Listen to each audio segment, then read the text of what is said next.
J'ai dit à ma femme ce soir, tu es mon plus beau sapin de Noël. Je ne sais pas comment elle l'a pris. Chacun a son langage d'amour. Est-ce que vous êtes prêts pour la parole de Dieu? Alors je commencerai avec une question ce soir. Que représente la bénédiction pour vous? Vous avez une idée? La bénédiction peut représenter, allez, pour les étudiants, la réussite scolaire.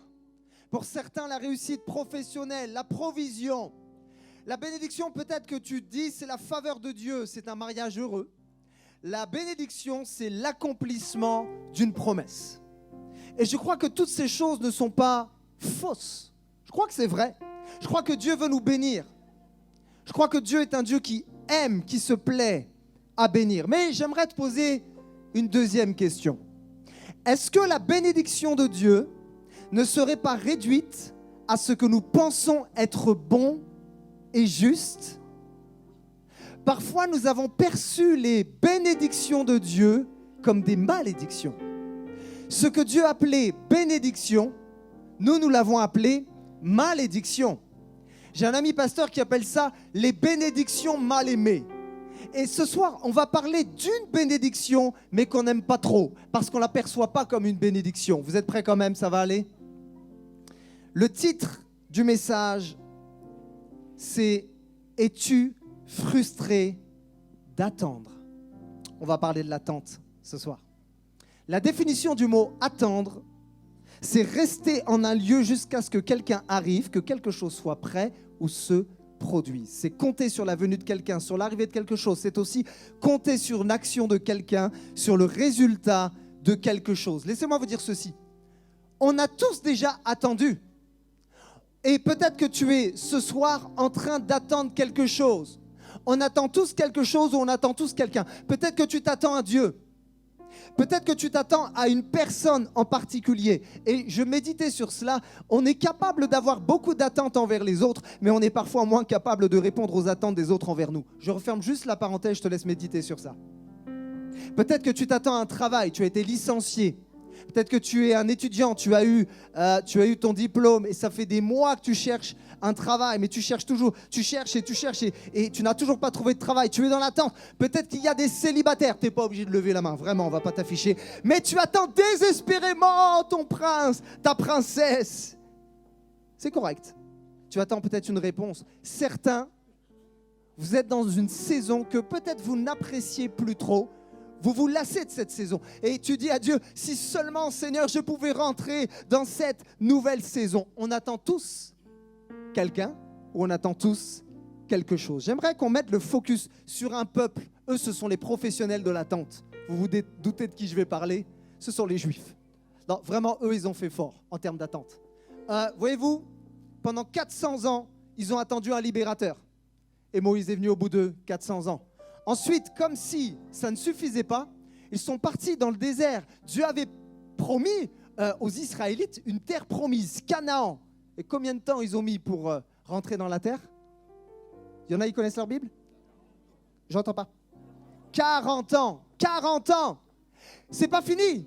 Après, il y a un gars qui s'appelle Ésaïe. C'est un prophète. Et Ésaïe va annoncer la venue d'un sauveur, la venue d'un Messie. Mais voyez-vous, quand on reçoit une promesse de Dieu, ce n'est pas forcément le lendemain que cette promesse va s'accomplir. Est-ce que la promesse s'est accomplie 10 jours après? Non. Est-ce qu'elle s'est accomplie 1 an après? Non. Ça n'a pas mis 10 ans, ça n'a même pas mis 100 ans. La promesse s'est accomplie au bout de 700 ans. Les Juifs qui lisaient la Torah, qui connaissaient la loi de Moïse, qui connaissaient la loi et les prophètes, avaient lu que normalement un sauveur devait arriver. Et ils ont attendu jusqu'à ce qu'enfin le sauveur, Jésus, soit venu sur la terre. Alors la question qu'on pourrait se poser, c'est, mais pourquoi Seigneur, tu me fais tellement attendre? Ça sert à quoi l'attente? Vous voulez la réponse? Vous voulez une réponse? Je risque une réponse? Eh bien, je vais être honnête avec vous, je n'ai pas forcément la réponse.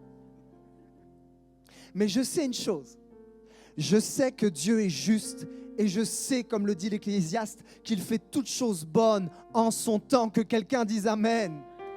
Il faut qu'on comprenne ceci. Et je crois que si tu es un enfant de Dieu, tu l'as compris, sauf qu'on a plus de mal à l'accepter et à le digérer. C'est que Dieu est le maître du temps.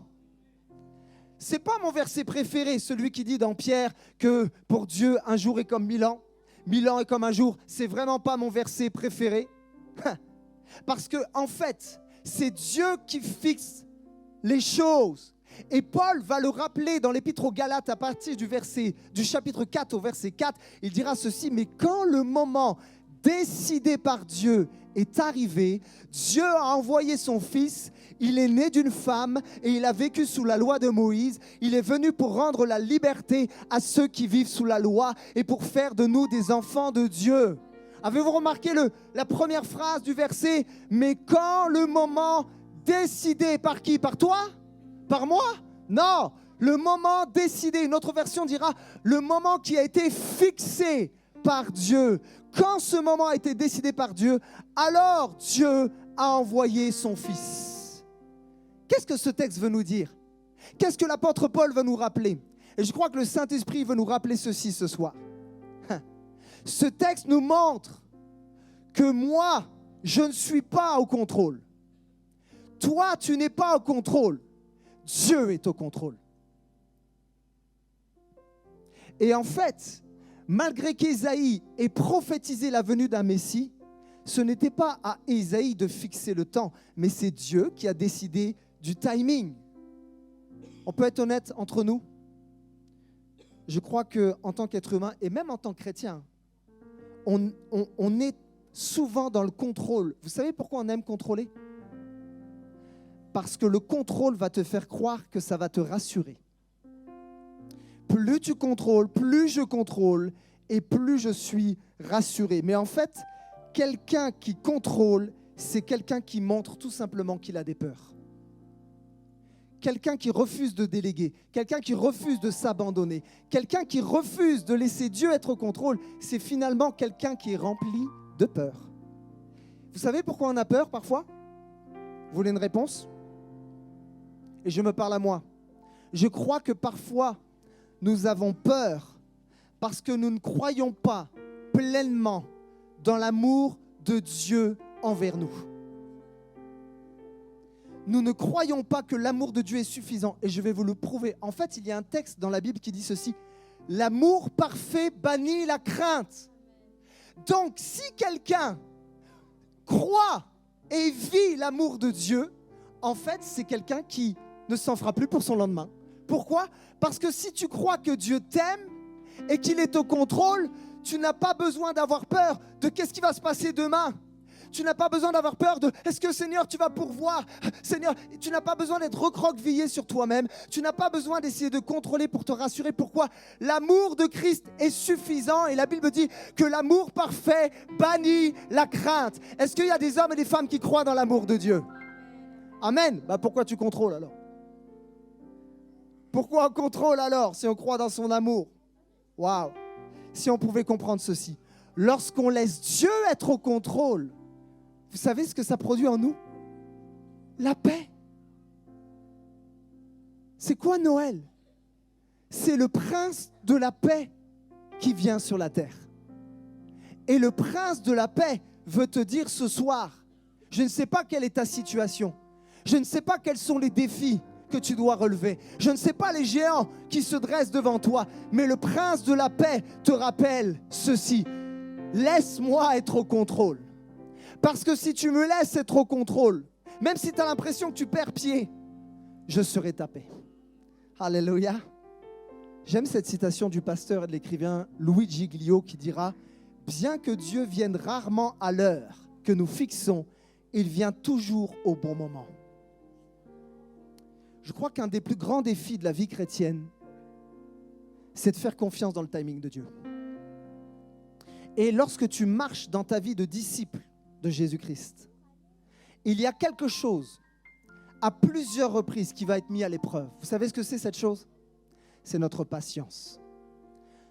Dans plusieurs saisons de nos vies, et même demain et dans l'avenir, ta patience sera mise à l'épreuve. Alors j'aimerais vous partager juste une pensée de Dieu ce soir. Je n'ai qu'un point, j'en ai pas deux, j'en ai pas trois. J'ai une pensée de Dieu et je suis convaincu que Dieu va te parler ce soir à travers cette pensée. Cette pensée, je l'ai intitulée « Ne laisse pas ton impatience briser ton espérance ». on a tous fait le constat que l'homme est impatient de nature. Alors, il y a une société, il y a même des entreprises qui ont compris que, en fait, on est tellement dans une société qui veut tout vite, ils vont créer toutes sortes de choses pour rendre tout efficace. Amazon, c'est pas mauvais. Tu cliques, le lendemain, tu as le colis. Alléluia. Je bénis le Seigneur pour celui qui a inventé le drive. Quand tu as 3 enfants, je te promets, le drive, c'est une bénédiction. Plus besoin d'aller avec ton caddie pendant 1 heure et trimballer les 3 enfants. C'est une véritable colonie de vacances. C'est une expédition et là, ça demande la foi. Mais le drive, tu ouvres ton coffre, on met les aliments, la nourriture et tu reviens à la maison, c'est plié en 10 minutes. Alléluia. Seigneur, bénis celui qui a inventé le drive. La société a compris qu'il fallait aller vite, qu'il fallait être efficace. Et il y a des choses qui sont bonne dans cela, mais je crois quand même, il y a un mais je crois quand même que vu qu'on obtient tout vite, eh bien, ça peut engendrer chez nous quelque chose. Je crois que ça a engendré chez nous un manque de persévérance. On est dans une génération qui n'est plus capable d'attendre. On veut tout de suite. Tout a été prévu pour que quand tu scrolles, tout aille vite. Tout aille vite sur les réseaux sociaux, tout aille vite au niveau des nouvelles, tout aille vite quand tu cliques sur un bouton, tout aille vite, le micro-ondes, société micro-ondes, société Bluetooth, Wi-Fi, il faut que ça aille vite. Et ça a créé, je crois, au sein de cette génération, un manque de persévérance et j'irai plus loin, je crois que ça a créé aussi un manque de reconnaissance. Quelqu'un qui a tout de suite, c'est quelqu'un qui au final, tôt ou tard, va manquer de reconnaissance. J'aimerais parler des anciens. Les personnes âgées, c'est des personnes qui m'ont beaucoup marqué, notamment ma mamie et ma grand-mère. Ma mamie, c'est la pure bretonne. Tu ne peux pas faire plus breton. C'est un peu cliché, mais elle était crêpière. Bon, sa première langue, ce n'est pas le français, c'est le breton. Elle a appris à parler français à l'âge, je crois, de 5-6 ans. Tout le monde dans son village parlait breton. Et ma grand-mère avait 14 frères et sœurs. Ils dormaient à 3 dans le lit à la ferme. Et voyez-vous, mon arrière-grand-père était un agriculteur. Il avait des mains comme ça, c'était énorme. Et ces personnes-là ont appris une chose. Ils ont appris à attendre le fruit de leur semence. Ils savaient que quand ils allaient semer, ils n'allaient pas récolter tout de suite du jour au lendemain. Mais ils savaient que quand ils semaient, tôt ou tard, il y aurait du fruit.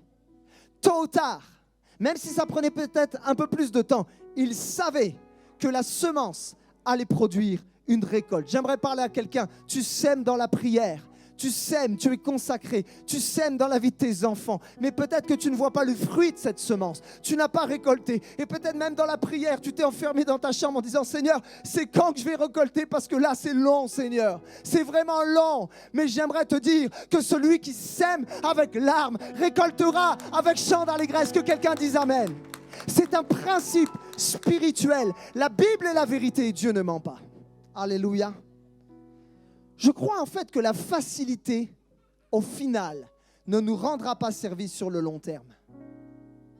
Et c'est pour ça que la vie avec Dieu n'est pas toujours si simple. C'est pour ça que la vie chrétienne n'est pas si facile que ça. Alors je sais, j'entends quelqu'un dire, oui mais pasteur, vraiment tu ne connais pas ma vie là. Oui c'est vrai, peut-être que je ne connais pas ta vie, je ne connais peut-être pas tes défis, c'est vrai. Peut-être que quelqu'un, tu voudrais me répondre, pasteur, j'aimerais tellement que dans cette saison, maintenant, ça soit quand même un peu plus facile. Peut-être même tu as prié ça au Seigneur. Seigneur, là, c'est trop. Est-ce que tu ne pourrais pas me faciliter un petit peu la tâche, s'il te plaît, Seigneur? Parce que là, ça commence à me peser sur les épaules. Et vous savez, des fois, quand l'impatience vient éroder notre foi, l'impatience va produire quelque chose, elle va engendrer quelque chose. L'impatience peut commencer à grignoter, à détruire, éroder notre espérance. Et quelqu'un qui n'a plus d'espoir, c'est quelqu'un qui n'est plus dans l'action. Quelqu'un qui a perdu l'espoir, c'est quelqu'un qui devient non plus actif, mais c'est quelqu'un de passif. J'ai entendu cette histoire, c'est un ami pasteur qui m'avait raconté une conversation qu'il avait eue avec un père de famille et son fils faisait n'importe quoi. Il s'était éloigné de Dieu et ça faisait souffrir les parents. Et son père priait, mais son père ne voyait pas le fruit de ce qu'il semait. Alors à un moment donné, il a arrêté de prier pour son fils. Et dans cette conversation avec ce pasteur, il disait, pasteur, tu sais quoi, j'ai arrêté de prier pour mes enfants, j'ai arrêté de prier pour mon fils, j'en ai marre, je l'ai remis entre les mains de Dieu. C'est comme si cet homme avait été fatigué d'attendre. C'est comme si cet homme avait perdu une partie de son espoir, de son espérance. Waouh! Et voyez-vous, la vie est faite de délais. C'est-à-dire qu'entre le point A et le point B, il y a un délai. Entre la promesse et l'accomplissement de la promesse, il y a un délai. Entre ce que Ésaïe a prophétisé et la venue du Messie, il y avait un grand délai. Mais ce n'est pas parce qu'il y a un délai que la promesse ne viendra pas. Et dans ce délai, en fait, il y a deux choix. Tu as deux options. Au sein de ce délai, de cette attente, tu peux avoir une attente passive ou alors tu peux choisir d'avoir une attente active. Voyez-vous, il y a beaucoup de personnes qui considèrent la patience comme une attente passive, mais la plupart des termes grecs traduits par patience dans le Nouveau Testament, ce sont des termes non passifs, mais ce sont des termes actifs. Alléluia. Il y a même un des mots, le mot patience, dans un des versets du Nouveau Testament qui est traduit par endurance. Patience égale non pas stagnation, non pas passivité, mais patience est égale à endurance. Dieu veut rappeler à quelqu'un ceci. Tu es peut-être dans une période d'attente. Tu es dans un délai qui te semble long. Mais dans ces temps d'attente, il faut que ça soit une attente active et non passive. Est-ce que tu es avec moi? Rappelez-vous de l'apôtre Paul. L'apôtre Paul est un homme dont Dieu s'est servi grandement, puissamment. Et il a voyagé pratiquement à travers une partie du monde, à pied, à cheval. Il a pris le bateau et Dieu s'est servi de lui à plusieurs reprises. Si vous lisez le livre des Actes, Jésus lui est apparu pour l'encourager. Jésus lui est apparu par des songes, par des visions. Et c'est comme si le Seigneur l'encourageait en disant « T'inquiète pas, je suis avec toi. Oui, c'est difficile. Oui, il y a toutes sortes de défis. Mais je suis le Dieu de la promesse. » Et à un moment donné, Paul, alors que Dieu l'avait appelé à être cet apôtre pour ceux qui ne connaissaient pas le Seigneur, pour les païens, eh bien, bizarrement, à un moment donné, il n'était même plus dans l'église. Il n'était même plus en train de prêcher et d'annoncer l'évangile. Il était où? Dans un cachot, dans une prison. Est-ce qu'il n'y a pas pire endroit qu'une prison, surtout quand Dieu t'a fait une promesse en disant « Tu vas aller par le monde annoncer l'évangile » Et Paul aurait très bien pu se dire « Mais Seigneur, qu'est-ce que je fais dans un cachot froid et humide, enchaîné avec des soldats qui sont là ?» Mais voyez-vous, Paul ne s'est pas laissé abattre. Paul a continué de fixer ses yeux sur le Dieu de la promesse, sur celui qui ne ment pas. Et alors que Paul est en prison, enchaîné, il va écrire des épîtres pour encourager l'église. Moi, si j'étais en prison, j'aurais eu besoin d'être encouragé. Mais lui, alors qu'il est seul, il a été trahi. Il dira même, Démas m'a abandonné. Il a été lapidé, il a vécu des naufrages. Mais il va dire, réjouissez-vous, je vous répète, réjouissez-vous dans le Seigneur. On appelle ça même les épîtres de la captivité. Alors qu'il est en captivité, il va écrire aux Éphésiens, il va écrire à d'autres églises comme les Colossiens. Et malgré la captivité, il sait une chose, c'est qu'en Christ, il est libre. Le diable veut te faire croire que dans ta saison, tu es comme l'apôtre Paul enchaîné et que tu n'as aucun pouvoir, que tes prières sont sans effet. Mais j'aimerais te dire, ce n'est pas parce que le diable te dit que tu es emprisonné que c'est la vérité. Malgré ta situation qui semble inconfortable, j'aimerais te dire ceci. Dieu est celui qui te rend libre. Alléluia. En fait, ta prison, ce qui te semble être une prison n'est pas un obstacle pour le Seigneur. Attente passive ou attente active. À un moment donné, Jésus a dit à Paul, il faut que tu te rendes à Rome. C'était la destination finale. Et alors qu'il prend le bateau, qu'est-ce qui se passe? Naufrage. Et il tombe sur quelle île? L'île de Malte. À Malte, il doit attendre des jours et des jours, voire des semaines ou même des mois pour attendre le prochain bateau. Oui, il y avait un petit peu moins de bateaux que maintenant. Il n'y avait pas les avions. Donc, à Malte, qu'est-ce qu'il a fait, Paul? Il n'est pas resté dans une attente passive. À Malte, malgré le naufrage, malgré que le délai se soit prolongé, à Malte, Paul a imposé les mains aux malades et les malades ont été guéris. À Malte, Paul a annoncé l'évangile et beaucoup de personnes sur cette île se sont données à Jésus. J'aimerais te dire ceci. As-tu fait naufrage? Es-tu sur une île où tu attends ta promesse? Et tu dis au Seigneur, « Hey, il arrive quand le prochain bateau ?» Eh bien, j'aimerais te dire ceci. Ton île de Malte n'est pas quelque chose qui va même te ralentir. L'île de Malte n'est pas inutile. L'île de Malte n'est pas un échec. Mais Malte, en fait, fait partie du processus de Dieu pour que tu puisses dépendre davantage de lui. Peut-être que tu avais prévu toutes sortes de choses dans ta tête. Tu avais un scénario, mais tu as atterri à Malte. Mais j'aimerais te dire, même si tu n'es pas encore à Rome, Dieu peut faire de ton Malte un sujet de bénédiction. Alléluia. Alléluia. Et c'est pour ça que Paul dira dans 2 Corinthiens 4:8, Paul ne se ment pas à lui-même et il ne ment pas aux chrétiens lorsqu'il écrit « Ainsi, nous sommes accablés par toutes sortes de détresses. » Oui, il y a des détresses dans la vie chrétienne. Quand on est chrétien, ce n'est pas béni oui, avec des petites ailes où je flotte sur un nuage. Il y a parfois des déceptions. Il y a parfois des larmes. Le chemin est parsemé parfois de larmes, c'est vrai. Mais il dira, malgré les détresses, nous ne sommes jamais écrasés. Il dira également, nous sommes désemparés. Une autre version dira, nous sommes inquiets. As-tu des inquiétudes? Et j'aime tellement ce qu'il dit l'apôtre Paul. Nous sommes désemparés, nous sommes inquiets, mais non désespérés. Alléluia. Vous savez pourquoi Paul dit ça? Vous savez pourquoi Paul dit nous ne sommes pas désespérés malgré les obstacles et le délai, l'attente? Parce que Paul savait profondément, au fond de lui, que l'attente ne signifie pas que Dieu s'est absenté. En fait, dans ce temps d'attente, Dieu, lui, reste actif.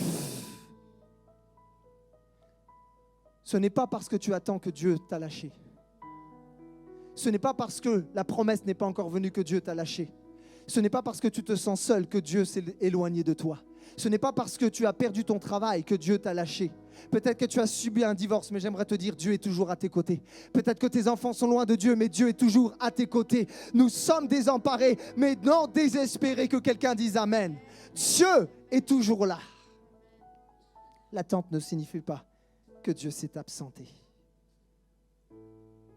J'aimerais vous raconter une histoire qui m'a interpellé. Je l'ai lue sur les réseaux sociaux cette semaine.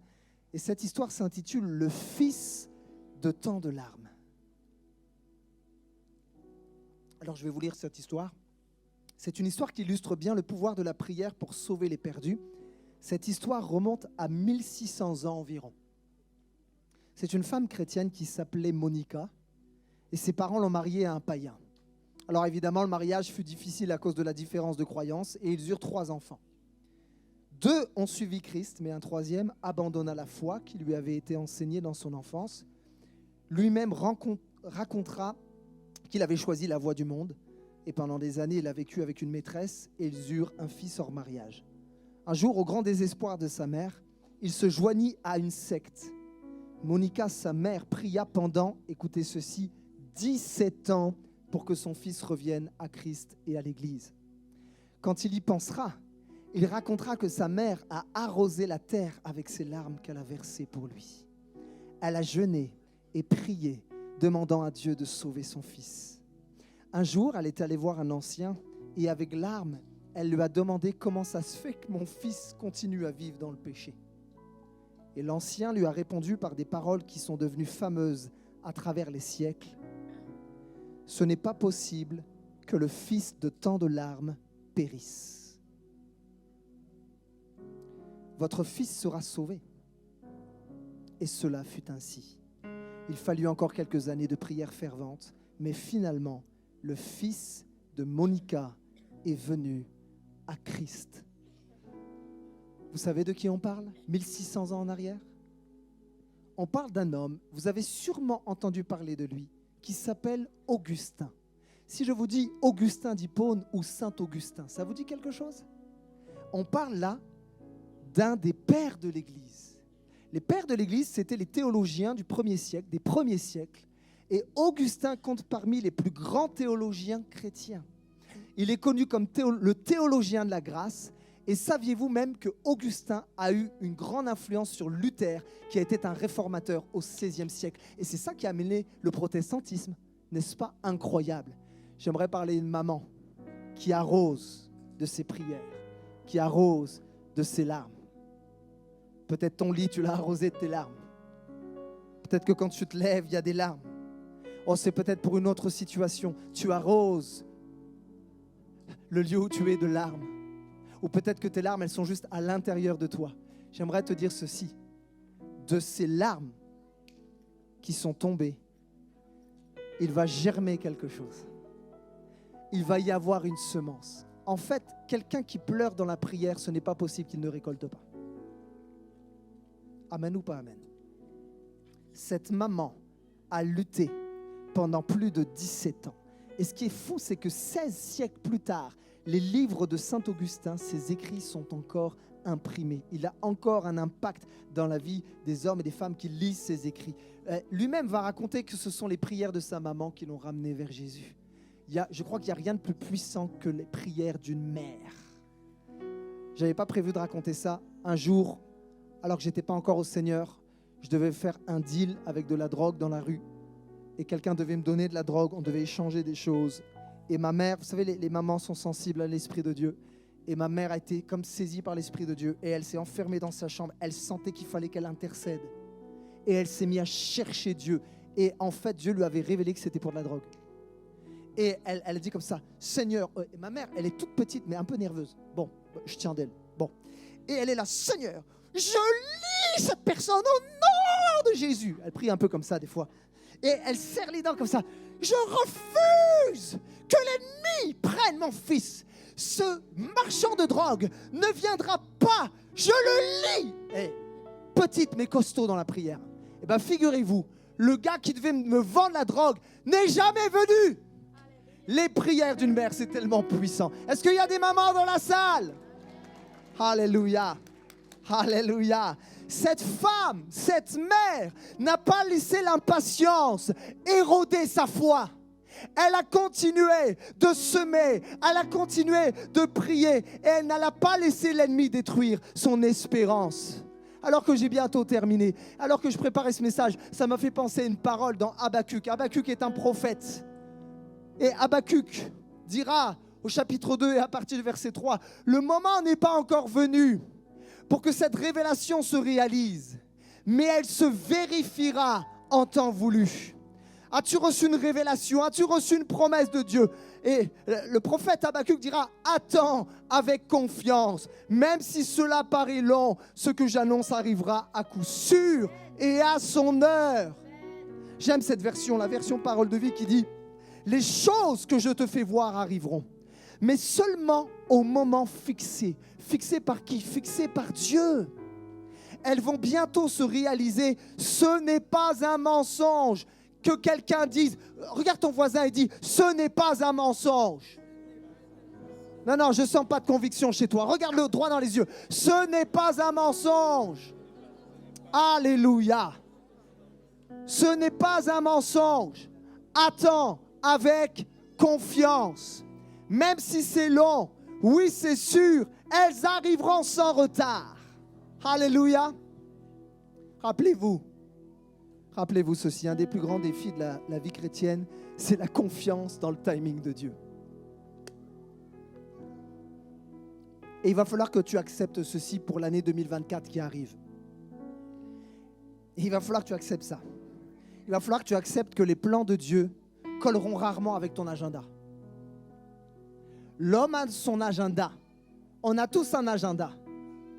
Ma femme, elle a un agenda. Des fois, elle décore tout ça, c'est super. Bon, bref. L'agenda est utile.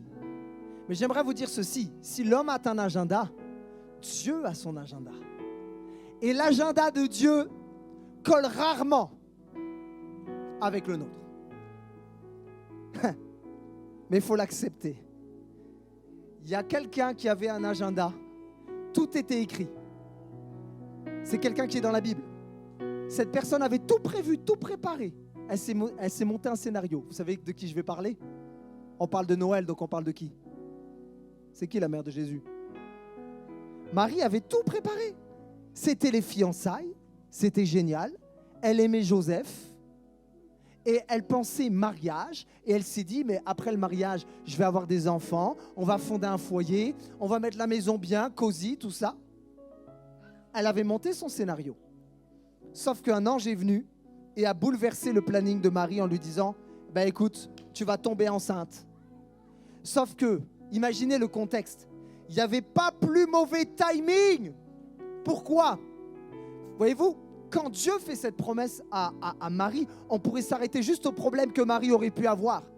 Parce que c'est super risqué qu'une femme dans ce contexte juif tombe enceinte alors qu'elle n'était même pas mariée. Vous savez ce qu'elle risquait, Marie? Elle risquait d'être rejetée.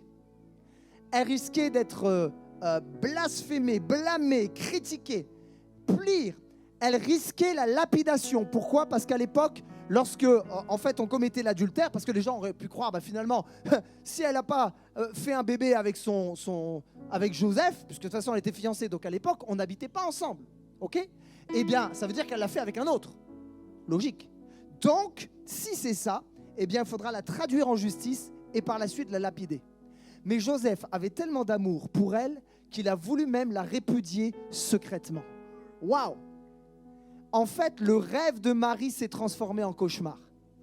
Y a-t-il des rêves que tu avais qui se sont transformés en cauchemar? Alors que tu pensais à tellement de choses, tu avais tout préparé dans ta tête, le rêve est devenu un cauchemar. Et j'aimerais que tu n'oublies jamais ceci. Ça peut t'encourager. Parfois, nous désespérons de la situation. Tu sais pourquoi on désespère? Parce qu'on n'a pas le tableau d'ensemble. Mais j'aimerais te dire, Dieu a le tableau d'ensemble. Peut-être que tu ne vois pas. Vous savez, peut-être que ta vie à toi, c'est comme une sorte de série Netflix. Tu es dans un épisode, tu es bloqué un épisode, mais tu ne connais pas la suite. J'aimerais te dire, Dieu, lui, connaît la fin de l'épisode. Dieu connaît la fin. Et si tu es un enfant de Dieu, la fin se passe plutôt bien.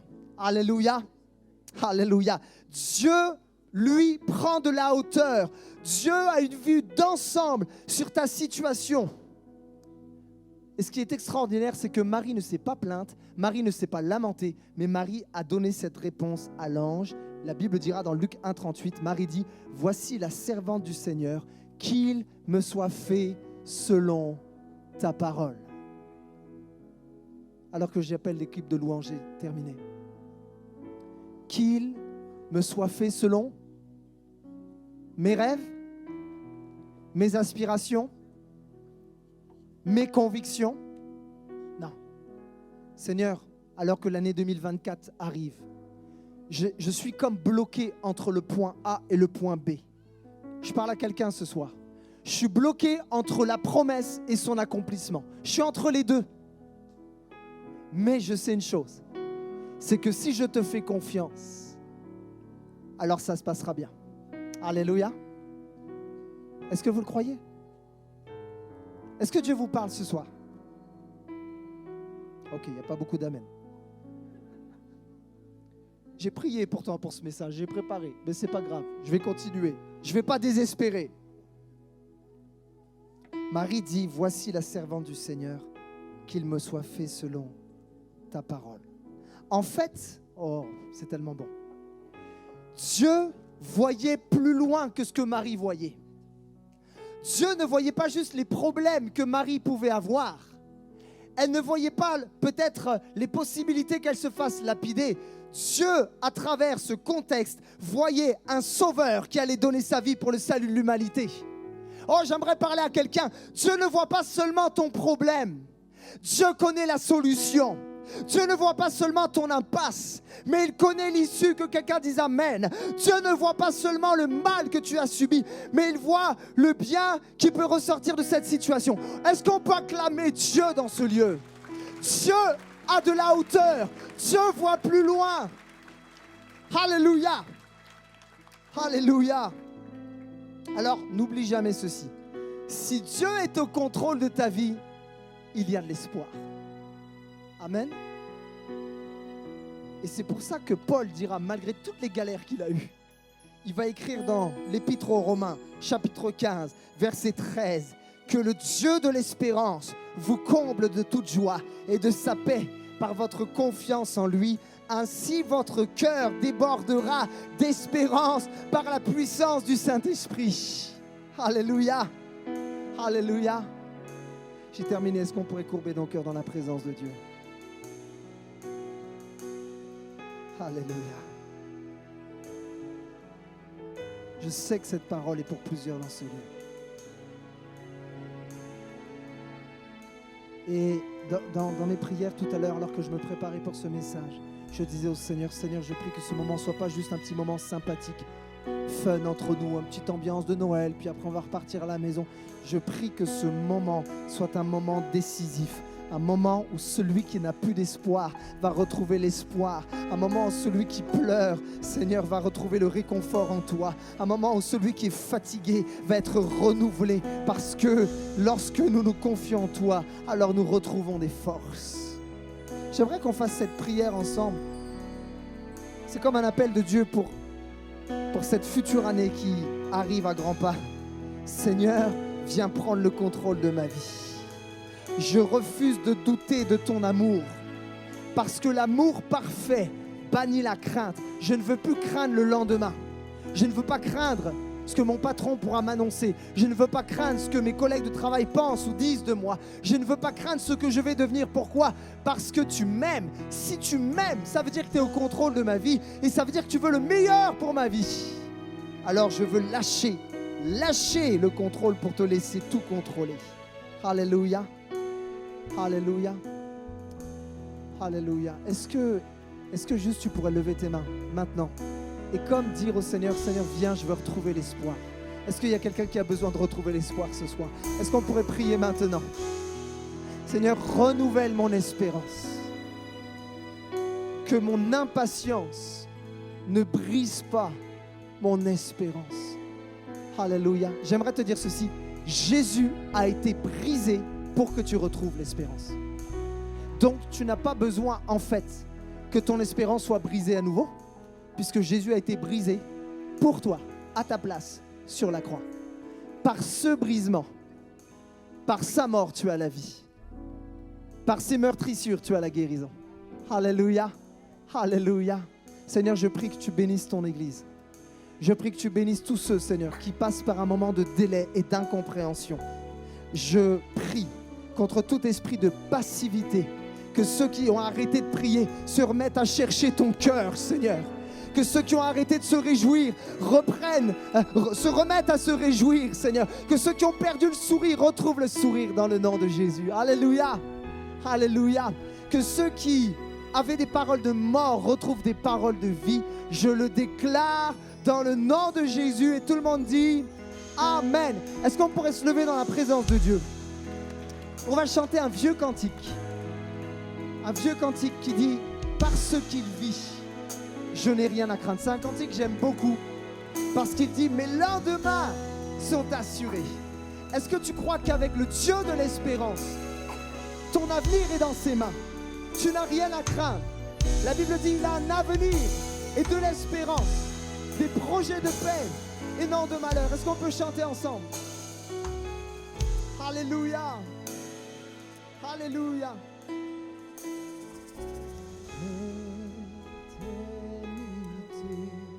Je sais qu'il vit. Parce qu'il vit. Ce qu'il vit.